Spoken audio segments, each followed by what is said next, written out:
there's one thing that consistently ranks as one of the most likely things to end the world. Well, if you think of anything that could come along that would kill millions of people, the pandemic is our greatest risk.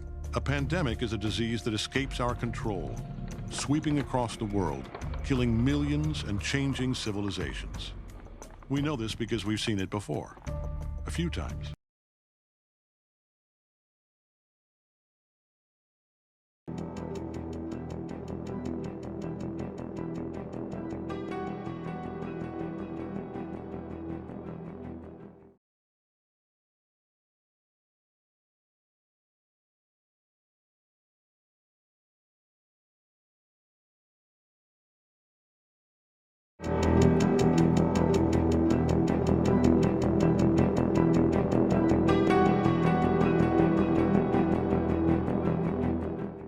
It began in healthy-looking pigs, months, perhaps years ago.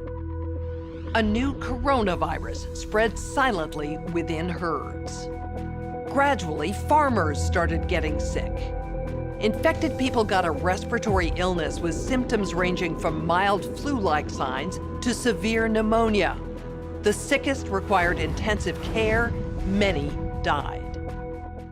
Experts agree, unless it is quickly controlled, it could lead to a severe pandemic, an outbreak that circles the globe and affects people everywhere. The mission of the Pandemic Emergency Board is to provide recommendations to deal with the major global challenges arising in response to an unfolding pandemic. The board is comprised of highly experienced leaders from business, public health, and civil society.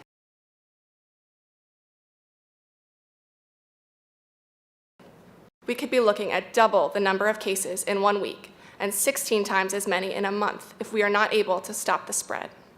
That would be on the order of 500,000 cases, and it would continue to rise exponentially. In 3 months, we could be approaching 10 million cases. We're at the start of what's looking like it will be a severe pandemic. And there are problems emerging that can only be solved by global business and governments working together.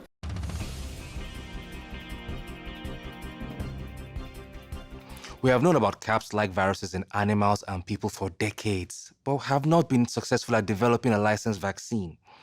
And sure, there are new technologies that may help, but it's going to be difficult. I am not optimistic about having a vaccine in time to be relevant during this pandemic.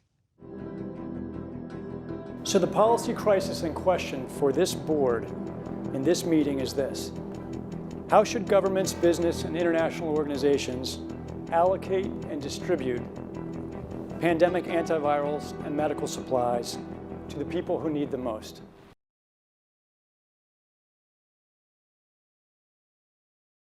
What we've seen work very well in the HIV field is, in fact, procurement through the Global Fund. So having a centralized mechanism, so financially able to procure on behalf of affected countries would be critical. I think the second thing is it's going to be very important that for the business sector, for manufacturers of antivirals, that we have clarity around what the need is and where the need is and who are making the decisions. I think that given that the countries most affected are those that are low and middle income countries with unequal access to technology, to finances, the UN has a worldwide footprint, universally recognized, and universal membership.